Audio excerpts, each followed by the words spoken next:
사실 이 순종에 대한 메시지는 설교자로서는 굉장히 쉬운 메시지일 것 같지만 어려운 메시지입니다. 왜냐하면 첫째, 이미 뭐 우리가 순종해야 된다는 건 다 알고 있고, 두 번째, 이 당연한 말을 어떻게 말씀을 전하고 풀어가느냐, 이것이 어쩌면 좀 더 설교자에게는 난이도 있는 설교라고 할 수 있겠습니다. 우리가 열린문 통과하기 시리즈를 보고 있는데요. 우리 첫 번째로는 비워냄이라는 설교로, 또 두 번째는 저항하라라고 하는 설교로, 세 번째는 돌파하라라고 하는 설교로 여러분과 함께 말씀을 나눴고, 오늘 네 번째 순종하라라는 제목으로 우리 오늘 말씀을 나누고자 합니다. 당연한 메시지이고 또 너무나 익히 들어서 뭐 다 알고 있는 내용이지만, 그러나 오늘 우리에게 새롭게 말씀하시고 계시하시는 하나님의 은혜가 입혀지는 놀라운 시간 되기를 예수님의 이름으로 축복합니다. 우리 이전에 뭐 비워내라 저항하라 이거 이제 썸네일을 한번 띄웠던 적이 있었는데, 이렇게 설교가 진행이 될수록 슬림해지는 것이 막 눈에 보인다고 이렇게 이제 또 칭찬해 주셔서 제가 힘입어서 계속해서 우리 잘 몸무게 감량하고 있습니다. 우리가 이제 열린 문들을 통과하는 것들을 지난 부활절을 맞이해서 우리 여러분 왼쪽 벽에 보시면 우리 열린문 통과한 간증들 19개의 통과한 열린문들을 공동체와 함께 나누고, 또 무엇보다 하나님께 감사하고 하나님께 영광 올려드리는 그러한 시간으로 우리 지난 부활절 1, 2, 3월 1, 4분기에 우리 하나님께서 우리 가운데 행하신 일들을 우리가 간증하고 또 하나님께 고백하고 또 공동체와 나누는 그러한 것들을 우리가 이제 벽에 붙였는데 19개의 열린 문이 붙었습니다. 저 이제 4월, 5월, 6월 분기로 따지면 2, 4분기 계속해서 여러분 신청을 받고 있습니다. 항상 우리가 삶을 살아가면서 중요한 것은 뭐냐면 하나님께 기억하고 감사하는 것인 줄로 믿습니다. 이 애굽에 있었던 이스라엘도 여기서 제발 좀 건져달라고 그렇게 그들이 기도했고, 홍해 바다도 건넜지만 광야에서 그들이 먹을 거 없고 마실 거 없었던 막막한 또 상황에 처했을 때 그들이 하나님 앞에 감사를 잃어버렸습니다. 그들의 삶 가운데 행하신 놀라운 하나님의 일들을 그들이 잃어버렸습니다. 여러분, 잃어버리지 말고 하나님 앞에 꼭 기억함으로, 감사함으로 여러분 공동체와 함께 또 이 감사를 나누고 하나님께 영광 올려드리는 놀라운 시간 되기를 예수님의 이름으로 축원합니다. 하나님께서 우리 앞에 여러분 열린문 두셨다라는 사실을 여러분 믿으시지요? 내가 생각하는 열린문일 수도 있어요. 그것이 내가 바라는 어떤 열린문일 수도 있어요. 청년들에게는 배우자를 올해 꼭 만나고 싶다. 그런데 하나님이 예비한 열린문은 올해 배우자의 문이 아닐 수도 있다라고 하는 거예요. 내가 생각한 열린문일 수도 있고 내가 미처 생각하지 못했던 열린문일 수도 있어요. 내가 원하고 내가 바라는 열린문일 수도 있고 또 그렇지 않은 경우일 수도 있다라고 하는 거예요. 우리가 나는 열린문을 뭘 통과했지? 내가 열린문 뭘 내가 돌파했지? 내가 뭐 어떤 열린문을 넘어섰지? 내가 원하는 걸 찾으려고 하니까 못 찾는 거예요. 그러나 하나님께서 이미 우리 가운데 놀라운 일들을 행하신 줄로 믿습니다. 그리고 또 앞으로도 놀라운 일을 행하실 것을 또한 믿습니다. 한 가지 분명한 사실은 뭐냐면 하나님께서 우리 앞에 열린 문을 두셨다라는 사실이고, 그리고 이 문은 열면 닫을 자가 없고 닫으면 열 자가 없는 그 하나님이 우리 앞에 두셨다라고 하는 사실인 줄로 믿습니다. 그런데 우리는 인생을 살면서 이런 생각을 가질 때가 있어요. 왜 내 인생은 잘 안 풀리지? 왜 나는 가로막혀 있는 것 같지? 왜 기도하는데 변화가 없지? 그런데 여러분, 하나님은 계속해서 저와 여러분에게 말씀하십니다. 문이 열린 게 아니라고. 네가 네 앞에 열린 문을 못 들어가는 거라고 하나님 말해요. 문을 열어서 우리 앞에 갖다 놓으신 이가 원하시는 게 무엇이겠습니까? 우리가 이 열어놓은 문을 통과하는 것인 줄로 믿습니다. 하나님은 이미 열린 문을 우리 앞에 두셨다라니까요. 그러면 우리에게 이제 달려있는 거예요. 구원의 길은 하나님께서 모든 인류에게 열어놓으셨다니까요. 믿기만 하면, 영접하고 그분과 함께 동행하고 거룩으로 살기로 결단하고 선택만 하면 여러분, 하나님은 구원의 놀라운 선물을 우리에게 주시는 줄로 믿습니다. 선택은 우리가 하는 거예요. 이제 우리에게 달려있는 것입니다. 그 문을 여러분 통과하는 놀라운 한 해가 되시길 예수님의 이름으로 축원합니다.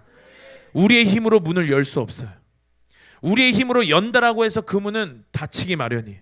그러나 하나님이 열어놓으신 그 문은 여러분 이제 우리에게 달려있고 통과하는 것은 우리의 몫이다라고 하는 줄로 믿습니다.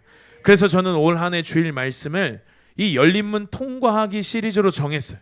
그리고 오늘 네 번째 시간, 오늘 순종하라라는 제목으로 여러분과 함께 말씀을 나눕니다. 여러분, 이 열린 문 통과하기의 이 메시지들이 올 한 해 여러분이 열린 문을 통과하느냐 마느냐의 귀한 열쇠가 될 줄로 믿습니다. 그러니 여러분, 이전까지 나눴던 말씀을 우리가 복습해 보면 뭐예요? 비워내는 데 답이 있어. 저항하는 거, 비진리에 저항하는 데 답이 있어. 진리에는 목숨 거는 거에 답이 있어. 또 어떤 문제 만났을 때, 어떤 벽을 만났을 때 그 벽을 뛰어넘고 돌파하는 데 답이 있다라고 하는 것입니다. 그리고 오늘 메시지, 순종하는 데 우리의 답이 있는 줄로 믿습니다. 하나님이 두신 열린 문을 통과하는 방법이 이것이다 라고 하는 거예요. 계속해서 이야기하지만 문이 안 열린 거 아닙니다. 우리가 비워내지 못해서, 우리가 저항하지를 못해서, 우리가 목숨 걸지를 못해서, 우리가 돌파하지 못해서, 그리고 오늘 우리가 순종하지 못해서 열린 문을 통과하지 못하는 것입니다. 여러분, 비워내는 거 하나님 뜻이에요. 여러분, 하나님께서 우리 앞에 열린 문을 두셨을 때 아까 하나님이 원하시는 게 뭐라고 그랬습니까? 열린 문 통과하는 거라고 그랬어요. 열린 문 통과하기의 첫 번째 메시지가 무엇이었습니까? 비워내라라고 하는 것이었어요. 그러니 여러분, 비워내는 것은 하나님 뜻입니다. 그러려고 하나님이 두셨어요. 그럼 반대로 비우지 못하게 하는 건 누구 뜻입니까? 마귀의 뜻이에요. 왜냐하면 마귀는 그 문을 닫을 수가 없어서, 마귀는 이 문을 우리가 통과하기를 원치 않아서 그래서 비워내지 못하게 합니다. 똑같아요. 진리에 목숨 걸고 비진리에 저항하는 거 하나님 뜻이에요.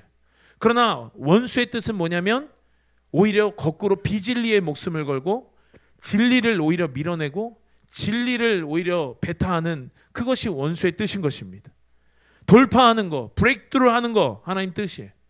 그러나 마귀의 뜻은 뭐예요? 주저앉는 거예요. 절망하는 거, 좌절하는 거, 상처를 선택하는 거, 낙심하는 거, 브레이크다운하는 거, 고장나는 거. 이게 마귀의 뜻입니다. 그러니 여러분, 오늘 순종하는 것도 이와 같다라고 하는 거예요. 오늘 이 말씀 우리가 함께 나눌 때 순종함으로 하나님의 뜻대로, 하나님의 목적대로 여러분 우리 앞에 열린 문들을 순종함으로 통과하시는 저와 여러분 되시기를 예수님의 이름으로 축원합니다. 여러분, 순종은 이해가 아니라 결단입니다. 우리는 순종을 생각할 때 이렇게 먼저 생각을 해요. 이 순종 내가 할 수 있나? 이해가 되면 해요. 납득이 되면 해요. 설명이 되면 해요. 그런데 여러분, 성경이 말하는 순종이 뭐냐면 이해시켜서 순종시키지 않았어요. 납득을 시켜서 순종시키지 않았어요. 설명해주고 순종시키지 않았습니다. 성경이 말하는 순종은 그렇지 않다라고 하는 거예요. 성경이 말하는 순종은 그냥 순종하는 거예요. 여러분, 로이가 이제 어느덧 7살이에요. 이제 내년 되면 초등학교에 들어갑니다. 그런데 제가 오며 가며 초등학교 혼자, 로이보다 조금 더 큰데 아마 1학년이나 2학년쯤 됐겠죠. 책가방 메고 혼자 학교 가는 그런 형들을 봤어요. 어느 날 로이가 물어보더라고요. 나도 이제 내년에 초등학교 가는데 초등학교 어떻게 가는지, 자기 혼자 갔다가 자기 혼자 오는 건지. 로이야, 처음에는 로이가 학교 가는 길 모르니까, 처음 다니는 길이니까 엄마랑 아빠가 처음에는 로이 데려다 줄 거야. 그리고 또 끝나는 시간에 맞춰서 데리러 올 거야. 그러다가 이제 로이가 형아가 되고 이제 로이가 혼자 다닐 수 있게 되면 로이가 책가방 메고 저 형아처럼 혼자 다니는 날도 오겠지. 그렇겠죠? 그러나 아직 로이는 그 단계가 아니에요. 여기 106동에서 교회에 오는 이 짧은 길도 길 한 번 건너잖아요. 저기 106동 가기 직전에 차도를 하나 건너죠. 차가 오고 안 오고를 떠나서 길을 건널 때 좌우를 잘 안 살필 때가 많아요. 실은 지금이 그래서 제일 위험할 때죠. 로이나 로아나 뭔가 혼자 하고 싶어 하는데, 혼자 할 수 있다라고 생각하는데, 그러나 절대적인 어떤 능력치는 뭐냐면 혼자 할 수 없어요. 그래서 지금은 부모의 지도가 필요하고 부모의 보살핌이 필요하죠. 그런데 때로는 혼자 막 가겠다고 혼자 로이랑 로아랑 막 그렇게 뛰어갈 때 차가 오든 안 오든 저랑 명선 전사님이 뒤에서 이렇게 소리칩니다. 야, 강로이 멈춰! 스탑! 여러분, 로이나 로아가 왜 갑자기 엄마 아빠가 이렇게 소리를 지르는지 알까요, 모를까요? 몰라요.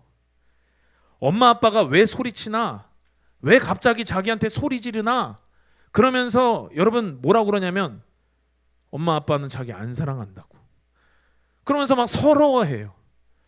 그런데 여러분, 지금 이 상황에서 로이나 로아가 이해돼야지 서는 거예요? 납득이 돼야지 서는 겁니까? 설명해줘야 서는 거예요? 그러면 차에 치여요. 부모는 시야가 달라요. 어쩔 때는 로이가 그렇게 자기한테 소리 질렀다고 서러워하고 서운해하고 막 로아 그냥 맨날 우는 것처럼 울고, 아빠는 자기 안 사랑한다고, 엄마는 자기 안 사랑한다고 그렇게 해 되는데, 여러분, 우리는 진실을 알잖아요. 여러분, 왜 소리쳤습니까? 사랑하기 때문에 소리친 거예요. 사랑하기 때문에 멈추라고 한 거예요. 사랑하기 때문에 그만 가라고 한 거예요. 그 부모의 사랑을 아는 자녀들은 부모를 믿기 때문에 순종하는 거예요. 이해가 되지 않지만, 납득이 되지 않지만, 설명이 되지 않지만, 그러나 그 부모에 대한 신뢰와 믿음이 있기 때문에 자녀들은 순종하는 거예요. 이해돼서 순종하는 게 아니라는 거예요. 납득돼서 순종하는 게 아니라는 거예요. 설명해줘서 순종하는 게 아니라는 것입니다. 여러분, 지금 여기 계신 여러분들은 다 이해하시잖아요. 왜 제가 로이 로아한테 소리쳤는지, 왜 제가 로이 로아를 그렇게 급하게 멈추라고 했는지 여러분들은 이제 다 아시잖아요. 우리가 그만큼 장성한 자가 된 거예요. 누구는 부모가 됐고, 누구는 또 그 사랑을 이해하고 알 만큼 장성한 분량이 된 거예요. 그러나 우리도 어렸을 때는 이해하지 못했어요. 지금 로이 로아, 또 이엘이, 믿음이, 엘리야 이해 안 될 거예요. 아무리 설명해줘도 이해해줘도 이해 안 되고 납득 안 될 거예요. 왜 그냥 자기의 삶을 통제하는지 거기에 대한 어떤 불만만 있을 거예요. 그 사랑, 부모의 사랑을 여러분 다 알 수 없다라고 하는 거예요. 그래서 여러분, 순종은 이해의 결과가 아니에요. 세상은 이해되고 납득되면 그렇게 하라라고 이야기하는데, 순종은 이해의 결과가 아니라 순종은 믿음의 출발인 줄로 믿습니다. 여러분, 순종이라고 하는 것은 부모를 향한 신뢰와 믿음에서 출발하는 거예요. 그러니 순종하지 않는다라고 하는 것은 믿음이 없다라는 소리입니다. 여러분, 성경에서 보면 창세기부터 요한계시록까지 성경이 있는데, 이 세상의 시작, 하나님이 세상을 창조한 그때부터, 그리고 세상이 마칠 것이라고 하는 이 세상의 끝까지 한 가지, 이 성경 66권을 관통하는 주제 한 가지가 있는데, 그게 뭐냐? 바로 순종이라고 하는 거예요. 여러분, 창세기를 보실까요? 하나님이 세상을 처음에 창조하셨어요. 창조는 하나님이 하셨습니다. 그런데 그 속성을 꿰뚫고 하늘의 지혜로 이것들을 간파하고 이름 짓고 정복하고 다스리는 거, 아담한테 하나님이 부여하신 포지션이었어요. 아담과 하와에게 에덴 동산이라고 하는 저 놀라운 환경을 하나님이 열어두셨더라고요. 그 놀라운 곳에서, 그 어마어마한 곳에서 심지어는 이름을 지어주고 정복하고 다스리면서 저 땅을 살았습니다. 저 놀라운 곳, 어마어마한 곳에 거주하는 거주 조건이 있어요. 우리가 집마다 월세가 있고 전세가 있고, 또 집집마다 월세의 금액이 다르고 보증금의 금액이 다르죠. 저기 거주할 거주 조건이 있었는데, 그게 뭐냐? 순종이었다라고 하는 거예요. 하나님 저 모든 거 다 누리게 해줬어요. 하나님 저 모든 거 하나님이 지혜 주셔서 정복하고 다스릴 수 있게 해주셨어요. 그런데 그 조건이 뭐냐면 바로 순종이다라고 하는 거예요. 동산 중앙 나무의 실과 너희가 먹지도 말고 만지지도 말라, 하나님 말씀하셨죠. 너희가 저거 먹는 날에는 너희들이 정령 죽으리라, 반드시 죽으리라, 하나님 말씀하셨어요. 이거에 대한 순종만 그들이 거기 살 조건이었어요. 순종이 거기 살 수 있는 그 놀라운 환경의 거주 조건이었다라고 하는 것입니다. 그런데 그들이 순종하지 않았어요. 그들이 그것들을 잃어버렸습니다. 단순히 선악과 먹고 눈이 밝아져서 창피하고 부끄러워서 옷을 입고 하나님을 피해 숨고 거기서 끝나지 않았습니다. 그들이 순종 잃어버렸더니 그들은 누렸던 그 모든 것을 잃어버렸습니다. 이제 그들은 땀을 흘려야 먹을 수 있게 됐어요. 이제 그들은 수고해야 먹을 수 있게 됐어요. 이제 그들에게 있었던 하나님의 지혜는 떠났어요. 다스렸던 그 포지션에서 그는 끌어내려졌어요. 다스리는 권세도 잃어버리고 지혜도 잃어버리고 능력도 잃어버리고 통찰도 잃어버리고 다 잃어버렸어요. 왜 잃어버렸습니까? 순종하지 않아서 잃어버렸어요. 그리고 에덴 동산에서 쫓겨났어요. 다시는 저곳에서 살 수 없게 되었습니다. 여러분, 창세기 시작부터 이랬어요. 요한계시록은 어떻습니까? 요한계시록 22장 14절에 보니까 그 계명들을 행하는 자들은 복이 있으니 이는 저희가 생명나무에 나아가며 라고 이야기해요. 하나님이 우리에게 주신 거 지키고 사수하고 또 빼앗겼다면 다시 되찾아오고 회복하고 다시 기능하게 하느냐? 아니면 빼앗긴 채로, 쫓겨난 채로, 잃어버린 채로, 상실된 채로 사느냐? 여러분, 여기에 가장 출발, 가장 기초, 가장 베이스, 유일한 조건, 여러분 뭐라고 할 수 있습니까? 바로 순종이다라고 하는 거예요. 여러분, 심지어는 예수님도 순종하고 복종했어요. 로마서 5장 19절에 보니까 한 사람의 순종하심으로 많은 사람이 의인이 되리라. 빌립보서 2장 8절 9절에 보니까 하나님이 죽기까지 복종하셨다라고 이야기해. 히브리서 5장 8절 9절 보니까 그가 순종함을 배워서 자기를 순종하는 모든 자에게 영원한 구원의 근원이 되게 하셨다라고 성경이 기록하죠. 예수님도 순종하셨다라고 하는 것입니다.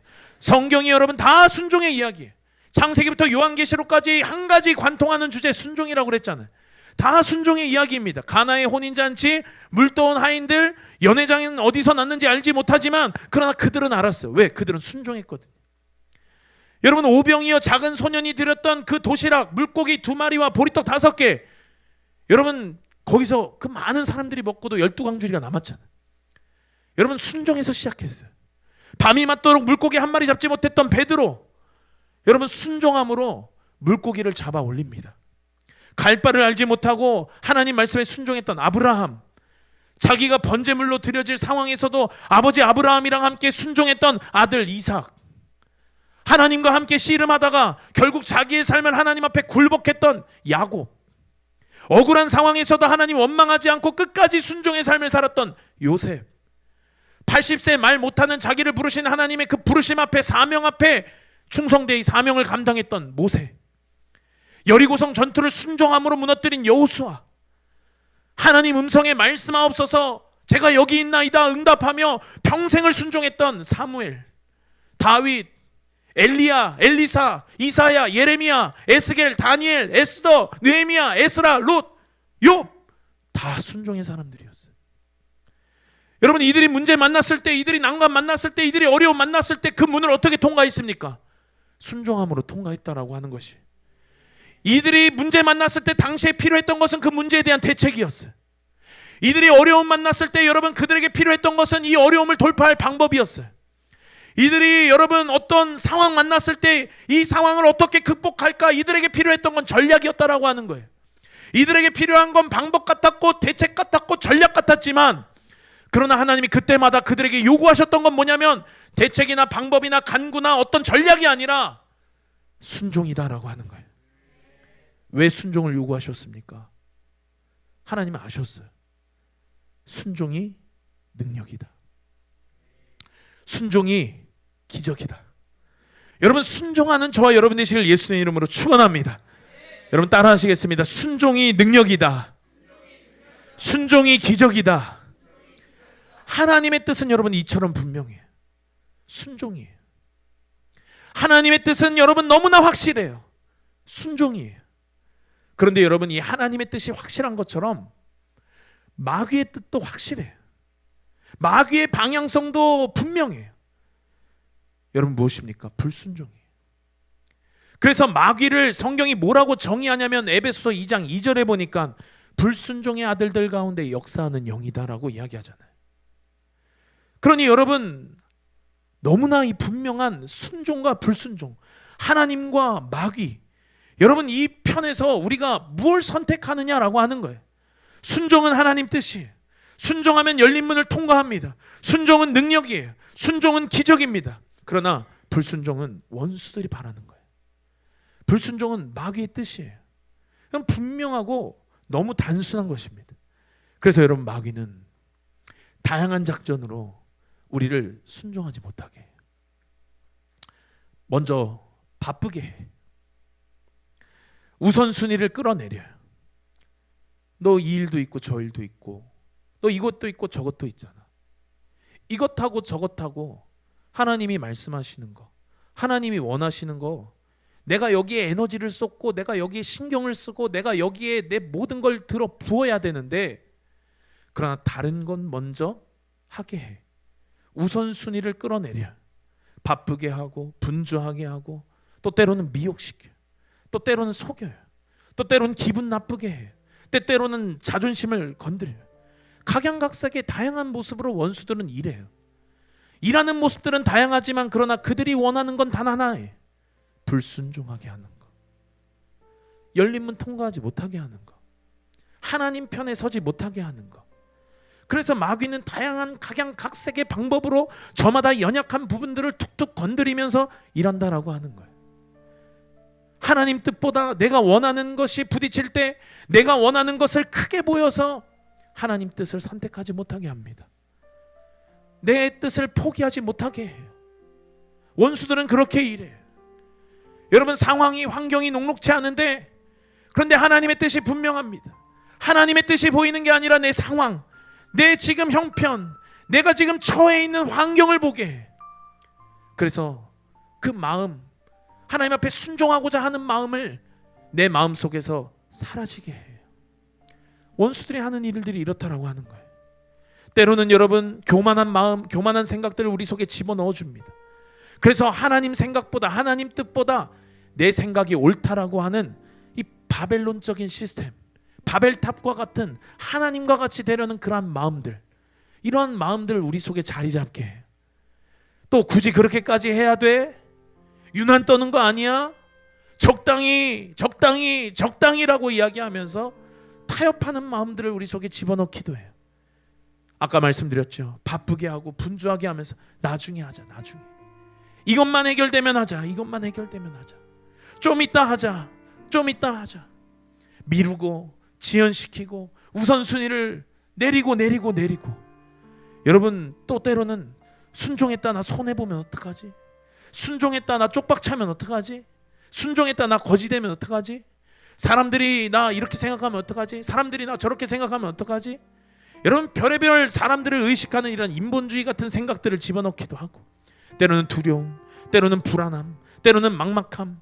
여러분, 각양각색의 생각들과 각양각색의 모양들로 우리 가운데 마귀든 역사한다고. 그들의 목적을 이루기 위해서, 우리로 순종하지 못하고 불순종의 자리 가운데 있게 하기 위해서. 여러분, 상황이 어찌됐든, 여러분 환경이 어찌됐든, 우리의 부르심, 우리를 향한 하나님의 뜻은 뭐냐? 순종 하나인 줄로 믿습니다. 여러분, 대통령은 지지율 40% 50%만 먹으면 넉넉하게 국정을 운영할 수 있어요. 대통령은 그래요. 40% 50% 대통령 선거 당선되고요, 내가 행정부의 수장으로서 일을 하면서 40, 50%의 국민들의 지지만 받으면 국정을 여러분 원활하게 운영할 수 있습니다. 그러나 여러분, 하나님은 그렇지 않아요. 교회는 그렇지 않아요. 교회는, 하나님의 나라는 여러분 민주주의가 아닙니다. 99% 지지해도 여러분 그건 모자란 지지예요. 99% 내가 신뢰해도 그것은 모자란 신뢰예요. 하나님이 저와 여러분에게 원하시는 거 뭐냐면 100% 신뢰하는 것이에요. 하나님이 저와 여러분에게 요구하시는 거 뭐냐면 100% 순종하는 거예요. 하나님이 저와 여러분에게 원하시는 거 뭐냐면 100% 하나님 믿어드리는 것인 줄로 믿습니다. 하나님이 교회를 세우셨어요. 그리고 또 교회에 하나님이 담임 목사님을 중심으로 리더십들을 세우셨어요. 가정에서는 부모를 세우셨습니다. 자녀들에게 하나님이 요구하시는 게 뭔 줄 아세요? 순종하는 거예요. 여러분, 에베소 6장 1절에 보니까 자녀들아 주 안에서 너희 부모를 순종하라라고 이야기하잖아요. 여러분, 그러니 부모에게, 또 교회 안에서 리더십들에게, 영적인 부모된 리더십들에게 우리 하나님 요구하시는 게 있어요. 하나님 원하시는 게 있어요. 그 뭐냐? 대통령처럼 40-50% 지지해 주는 거, 이건 우리 대단하다고 생각하지만 그거 대단한 게 아니에요. 여러분 뭐냐? 100% 순종하는 거예요. 100% 우리의 삶이 던져지는 거예요. 누구는 이것을 투신한다라고 이야기하더라고요. 여러분 투신이 뭡니까? 아파트 옥상에서 또 어디 한강대교에서 여러분 떨어지는 거잖아요. 내 목숨을 던지는 것이잖아요. 여러분 우리도 진리에 투신해야 되는 줄로 믿습니다. 우리의 모든 것을 걸어야 돼요. 그게 여러분 복받을 수 있는 길이에요. 때로는 요구하시는 것이 내가 생각할 때 부당하다고 생각돼. 때로는 비효율적이라고 생각돼. 그럴 때 있어요. 그래서 우리는 나도 모르게 그게 옳으네 마네 여러분 판단하려고 해요. 그러나 하나님이 저와 여러분에게, 저와 여러분 두신 그 자리는 뭐냐면 판단하는 자리가 아니에요. 여러분이 옳고 그르고, 여러분이 효율적이고 비효율적이고 이러한 것들을 생각하고 판단할 권한을 우리에게 주시지 않으셨다라니까요. 하나님 우리에게 준 건 뭐냐면 그냥 순종하는 자리에 우리를 두신 줄로 믿습니다. 하나님 우리에게 재판장의 자리에 두지 않았어요. 재판은 하나님이 하십니다. 옳고 그른지 하나님이 판단하세요. 우리는 순종할 뿐입니다. 순종하면 그것이 부당되다 생각될 때도 있어요. 제가 이렇게까지는 잘 이야기 않지만, 그러나 그 부당되다 생각되는 그것에도 순종하면 여러분 우리는 무조건 복을 받습니다. 이 진리는 제 인생에서 제가 경험한 진리예요. 순종하면 우리가 뭐 대단한 일을 순종한다라고 생각하는데 작은 것부터 시작하는 거예요. 작은 것부터 순종하는 거예요.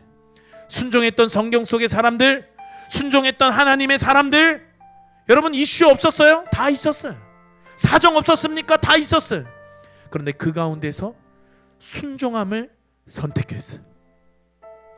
다른 어떤 사정도 있었고 상황도 있었고 환경도 있었지만, 그러나 그들은 가장 우선순위에 순종함을 두었어요. 여러분 이것을 하나님 기뻐하시는 줄로 믿습니다. 그래서 하나님은 순종하는 사람을 쓰세요. 순종하지 않는 사람과 하나님은 같이 뭘 하실 수가 없어요. 그래서 하나님이 사용했던, 아까 제가 막 나열했잖아요. 여러분 그 모든 성경의 하나님의 사람들은 다 순종의 사람들이었다라고 하는 거예요. 하나님의 사람이어서 순종했을까요? 순종의 사람이어서 하나님의 사람이 됐을까요? 여러분 이것은 우열을 가리기 힘들어요. 그러니 여러분 이들보다 당시에 더 자질 훌륭한 사람들이 있었을 거예요. 이들보다 당시에 더 능력 좋은 사람이 있었을 거예요. 스펙 좋은 사람이 있었을 거예요. 더 멋있는 사람도 있었을 거예요. 그런데 하나님 그들을 사용한 게 아니라 순종하는 사람을 쓰셨다라고 하는 거예요. 하나님은 자질을 보지 않으세요. 하나님 능력 보지 않으세요. 하나님 스펙 보지 않으세요. 하나님 외모 보지 않으세요. 하나님 순종할 준비가 돼 있느냐 아니냐를 보세요. 여러분 2019년에 영국에 카라바오컵이라는 축구 컵 대회가 있습니다. 거기 첼시랑 맨체스터 시티랑 이제 결승전을 했어요. 두 클럽이 결승전을 하는데 이제 이기면 우승하는 거예요. 그런데 저 첼시의 쌀이라고 하는 저 첼시 감독이 이제 너무 팽팽하게, 결승전인데 팽팽하게 연장전까지 다 끝났어요. 그 이제 승부차기 해야 됩니다. 그래서 이제 승부차기를 들어가니까 승부차기 잘 막는 골키퍼 카바예로를 이제 딱 준비하는 거야. 아 이제 승부차기 이제 우열을 가리기 힘들다, 비겼구나. 이제 승부차기니까 야 카바예로 너는 승부차기 잘 막으니까 이제 제 케파 나오라 그러고 이제 카바예로 너가 들어가라. 이제 선수 교체 하려고 저렇게 이제 준비했죠. 그래서 이제 선수 교체를 하려고 하는데 갑자기 그 그라운드에 뛰고 있던 첼시의 골키퍼였던 케파가 갑자기 자기 교체 안 하겠다고 저렇게 이제 막 교체를 거부했어요. 막 계속 막 이제 선수 교체하라고 이제 벤치에선 사인이 나오는데 자기 교체 안 하겠다고 저렇게 이제 하니까 굉장히 아주 핫한 이슈였어요. 그러자 사리 감독이 저렇게 이제 화가 난 거예요. 하고 화가 나가지고 막 진짜 씩씩거리면서 막 저 벤치로 들어오면서 막 자기 자켓을 막 벗었다가 막 풀었다가 막 하면서 막 집어 던지려고 그랬다가 말았다가 하면서 막 저렇게 얼굴이 울그락불그락 된 저 표정으로 막 이제 화를 막 냈죠. 경기장도 막 나가려고 그랬다가 다시 들어왔다가 심판이 왜 그러냐? 내가 교체를 하려고 그러는데 제가 거부한다. 그러면서 막 그런 상황까지 막 설명하면서 결국에는 교체가 안 됐어요. 승부차이 갔습니다. 어떻게 됐을까요? 첼시가 졌어요. 그래서 맨체스터 시티가 우승하고 첼시는 우승하지 못했어요. 저 케파, 저 교체를 거부했던 저 케파 얼마에 데려왔냐면 1490억에 데려왔어요. 여러분은 굉장히 자질 좋고 능력 좋은 골키퍼였습니다. 그러나 이날을 기점으로 얘가 맛이 갔어요. 경기력이 불안해지고 그러면서 자연스럽게 주전 자리를 잃게 되고, 그래서 1490억에 사왔다가 라이벌 팀인 아스날에게 덤핑 처리하듯이 90억에 팔았어요. 첼시는 1400억의 손해를 봤죠. 뿐만 아니라 우승할 경기도 우승하지 못했어요. 여러분, 비슷한 일이 한국에서도 있었더라고요. 안양FC랑 수원 삼성이 승강전을 했어. 승강전. 뭐냐? 이기면 잔류하는 거야. 지면 이제 하부리그로 강등되는 거예요. 이제 중요한 경기였습니다. 1대1 또 팽팽했어요. 이제 연장전 갈 것 같았어요. 그래서 안양 감독이 당시 안양의 주장이었던 백동규라는 선수가 다리를 좀 절었거든요. 그래가지고 교체 사인을 냈어요. 교체 사인을. 그런데 저 안양의 주장이라고 한 백동규라는 선수가 나 괜찮다고 나 괜찮다고 이러면서 교체 거부를 한 거예요. 그래서 어떻게 됐을까? 교체했을까 안 했을까요? 교체 못했어요. 벤치에 오히려 저렇게 화를 냈습니다. 여러분 어떻게 됐을까요? 연장전 가서 수원의 오연규가 골을 넣어가지고 2대1로 수원이 잔류하고 안양은 강등됐어요. 그리고 웃긴 게 수원이랑 경기했잖아요. 그 다음에 백동규는 수원으로 이적했습니다. 안양에서 더 이상 뛰지 못했어요. 여러분, 이들은 감독의 리더십, 감독의 작전, 감독의 판단, 감독의 지시를 따르지 않았어요. 공은 잘 찰 수 있어요. 공은 잘 막을 수 있어요. 1490억에 사올 만큼 골키퍼 능력 대단할 수 있어요. 잘할 수 있어요. 선수로서는 자질이 아주 좋을 수 있어요. 그런데 여러분, 능력치는 좋다 하더라도 어떤 한 팀의 팀원으로서는 자질이 전혀 없는 것이, 여러분 결국 그 팀들은 다 졌어요. 그리고 결국 그 팀에서 이들은 남아 있을 수가 없었어요. 다 이적했어요. 그리고 전화를 기점으로 가치는 수직 하락했어요. 여러분 그 엔딩을 보시라 이거예요. 여러분 하나님도 마찬가지입니다. 순종하는 사람을 쓰십니다. 아니 순종하는 사람을 쓰실 수밖에 없습니다. 정확하게 이야기하면 하나님 불순종하는 사람과 함께 뭘 할 수가 없어요. 열린문 통과하는 것도 마찬가지. 여러분에게 비워내야 하는 순간이 올 수 있어요. 여러분에게 진리의 목숨을 걸고 비진리에 저항해야 하는 순간이 올 수 있어요. 여러분 문제 앞에, 어떤 벽 앞에, 어려움 앞에 여러분들이 뛰어넘고 돌파해야 되는 순간이 올 수 있어요. 그리고 그뜻 내려놓고 바쁘고 분주하고 할 일 많고 상황이 녹록지 않고 환경이 녹록지 않지만 피곤하지만 그러나 그럼에도 불구하고 순종해야 하는 순간이 있어요. 이래서 순종 못하고 저래서 순종 못하고, 여러분 성경은 여러분의 상황을 정상 참작해주지 않아요. 성경에서 중요하게 보는 거는 네 상황이 어땠냐, 네 환경이 어땠냐, 이게 아니라 성경에서 중요한 게 뭐냐면, 그래서 네가 그 상황 가운데 어떤 선택을 했냐라는 거예요. 네가 그 환경 가운데서 그래서 너는 어떤 선택을 했냐라고 하는 거예요. 여러분 그에 따른 결과예요. 순종의 태도가 우리 안에 이식되어지시기를 예수님의 이름으로 축복합니다. 여러분 순종이 어렵다라고 이야기하잖아요. 그런데 왜 어렵습니까? 순종이 왜 어렵습니까? 불순종하려고 해서 어려운 거예요. 나는 입으로는 순종하겠다라고 하는데 그러나 내 마음은 순종할 마음이 하나도 없어. 내 마음은 불순종하기로 이미 결정했어. 그러니 여러분 순종이 어려운 것이죠. 순종에 대한 태도를 이야기하는 것입니다. 순종해야지, 순종해야지. 그래 맞아. 그런데 순종하고자 하는 그 어떤 것보다 다른 중요한 게 너무나도 많아. 순종하려고 하는 그것보다 여러분 다른 것들이 우선순위에 너무나도 바글바글해. 그러니 여러분 순종은 저 멀리 가는 것이에요.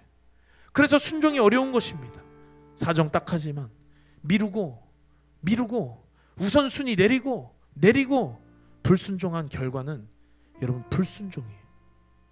여러분 순종은 어렵지 않습니다. 순종은 여러분 쉬운 것이에요.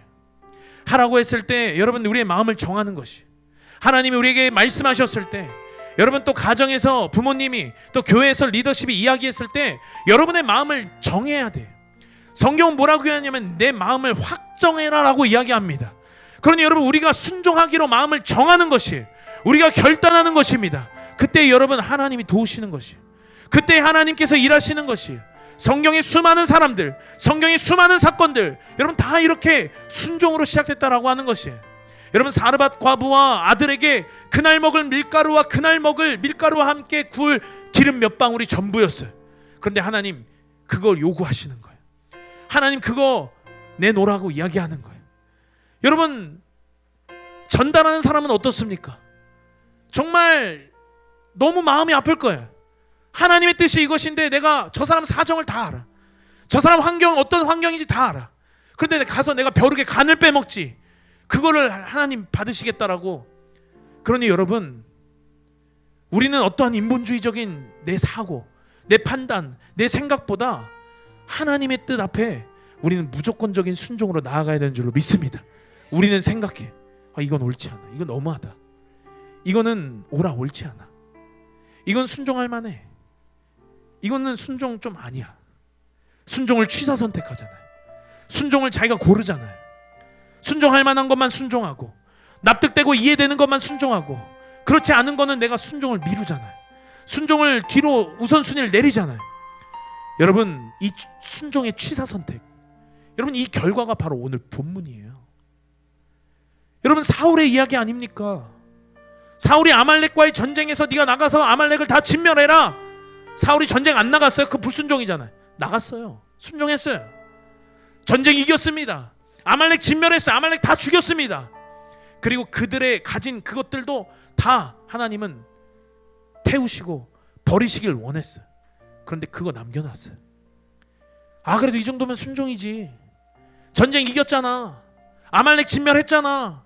99% 미션 클리어 했잖아. 그런데 여러분 그거 순종 아니라니까요. 하나님이 그때 말씀하신 게 바로 오늘 본문이에요.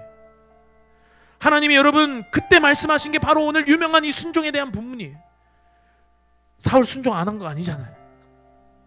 전쟁 나가서 이겼잖아요. 그런데 하나님 예배할 때 드리겠다고 뭐 몇 개 남겨놓은 거예요. 물건 몇 개 남겨놓은 거예요. 하나님 그거 불순종으로 보셨습니다.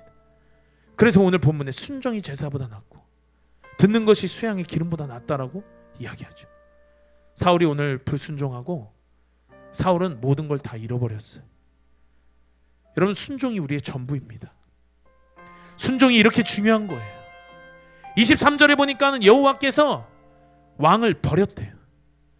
이는 거역하는 것은 사술의 죄와 같고 완고한 것은 우상에게 절하는 죄와 같다. 너 99% 순종하고 1% 순종 안 하지? 네가 옳다 생각되는 것만 순종하고 네가 이해 안 되는 거는 순종 안 하지? 너 그 우상에게 절하는 것과 똑같아.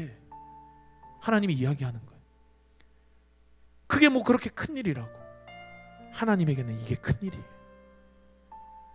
여호와의 말씀을 버렸으므로 여호와께서도 왕을 버렸대요.